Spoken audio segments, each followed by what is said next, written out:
Vamos a leer la palabra de Dios, segunda epístola universal del apóstol Pedro, versículo 5. Vamos a hablar un poquito del crecimiento fructífero de la fe. Crecimiento fructífero de la fe. Dice el 1:5. Vosotros también, poniendo toda diligencia, por esto mismo añadí a vuestra fe virtud, a la virtud conocimiento, al conocimiento dominio propio, al dominio propio paciencia, a la paciencia piedad, a la piedad afecto fraternal y al afecto fraternal amor. Porque si estas cosas están en vosotros y abundan, no os dejaréis de estar ociosos ni sin fruto en cuanto al conocimiento de nuestro Señor Jesucristo. Pero el que no tiene estas cosas tiene la vista muy corta, es ciego, habiendo olvidado la purificación de sus antiguos pecados. Por lo cual, hermanos, tanto más procurad estar firme en vuestra vocación y elección. Haciendo esto, no caeréis jamás. Amén. Entonces, vemos que al final la preocupación y ocupación del apóstol Pedro es para que la iglesia que él estaba escribiendo, a la iglesia de Jesucristo, no tuvieran posibilidad de caer. Amén. Y la forma de no caer es que usted no deje de crecer en todo momento y en todas circunstancias de su vida. Entonces, las dos cartas últimas de los dos grandes protagonistas del Nuevo Testamento, segunda de Timoteo, Pablo, segunda de Pedro, tienen la misma intención, preocupados por la apostasía, preocupados por la falsa doctrina. Es tan grande la apostasía que hasta los mismos falsos maestros hablan de apostasía.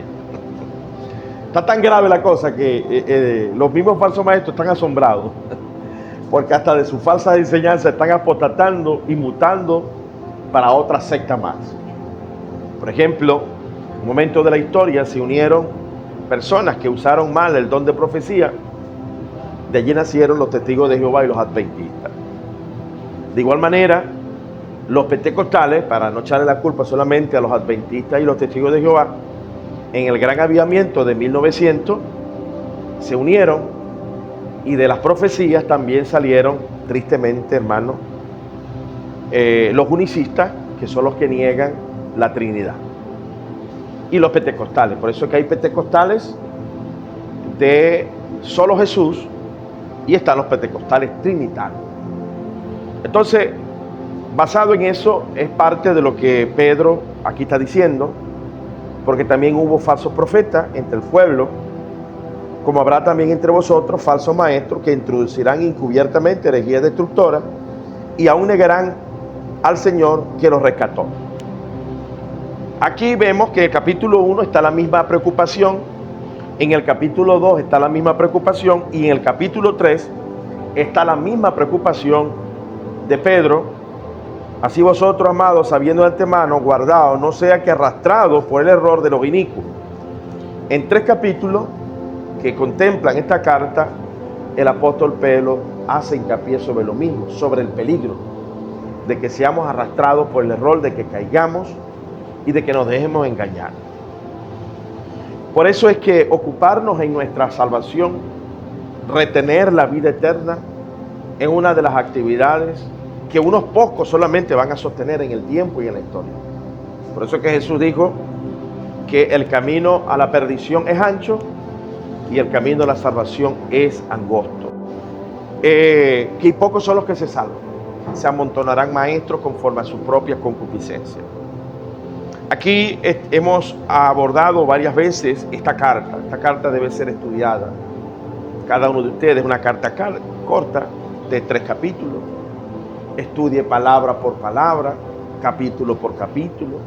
Estudie a Pedro, que aún Pedro fue disciplinado públicamente por Pablo y expuesto al escarnio, vamos a decirlo así, expuesto a la reprensión pública, porque Pedro se había dejado influenciar por una doctrina equivocada de Jacobo, de los discípulos de Jacobo, había caído en hipocresía y en el capítulo 2 de Gálatas tuvo que ser reprendido públicamente. Es tan dura la batalla, por eso es que bien que Pedro describió muy bien a Satanás como león rugiente, anda buscando a quien devorar. Oh, manada pequeña, no temáis. Es manada pequeña. En Apocalipsis es la iglesia de Esmirna la que Dios alabó y que era pobre, calumniada y señalada. Entonces nos va a tocar muchas veces sentarnos solos, nos va a tocar muchas veces ser menospreciados, muchas veces ignorados por la mayoría. Por eso no nos debe de detener. Cada día que pasa debemos de profundizar más en lo que Dios nos ha enseñado, modestamente, gracias a Dios, a su Espíritu Santo, sobre todas las cosas. Como yo le decía a mi esposa esta mañana, mi amor, cuando Dios te llama a ejercer el ministerio de apóstol, de maestro, de pastor, y Él te llama, Él te va a capacitar. Él te va a enseñar y cada vez que tú te sientes que te estás rebalando, Él te va a avisar. Te va a hablar por sueños, te va a hablar por visión. Y hay algo que tenemos que tener diligencia y es en la oración. Dice acá, vosotros también poned toda diligencia. El primer paso, aquí no aparece la palabra diligencia, aparece fe. En esta figurita hay un error, vamos a decirlo así. Pero un poquito improvisando por el mucho trabajo que hemos tenido, tomé esta figura. Pero aquí aparece el primer paso es la fe. Y el primer paso no es la fe. El primer paso es la diligencia. Usted tiene que tener diligencia, porque a veces nos falta fe. A todos nos va a faltar la fe.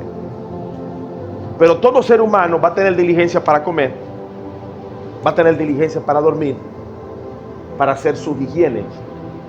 De allí es donde yo enseño, y la palabra de sí lo sostiene, que el primer paso para la salvación es lo que ya Dios puso cuando tú naciste. Dios puso en usted y en mí instintos naturales de sobrevivencia.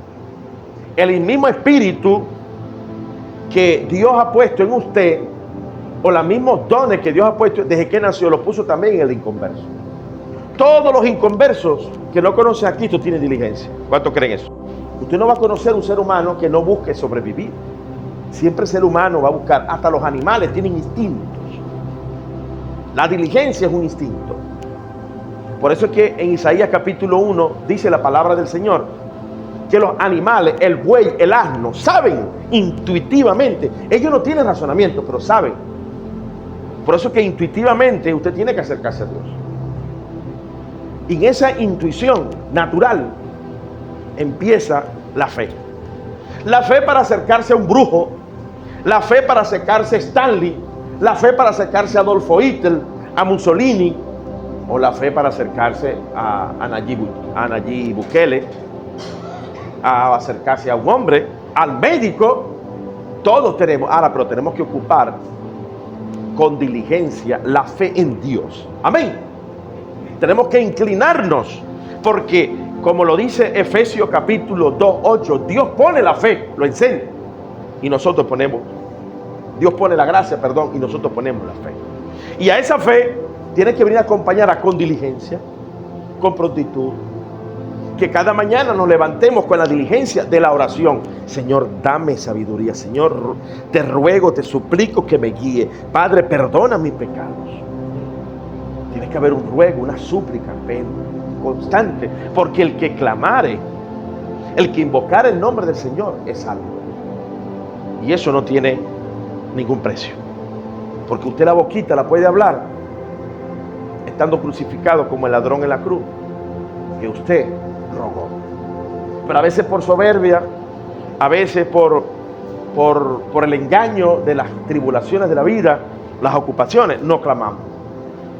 Diligentes para orar, diligentes para levantarnos temprano, diligentes para ir a buscar las cosas terrenales, pero más todavía las espirituales, porque las terrenales solamente tienen recompensa para acá, pero las espirituales para esta vida y para la que viene.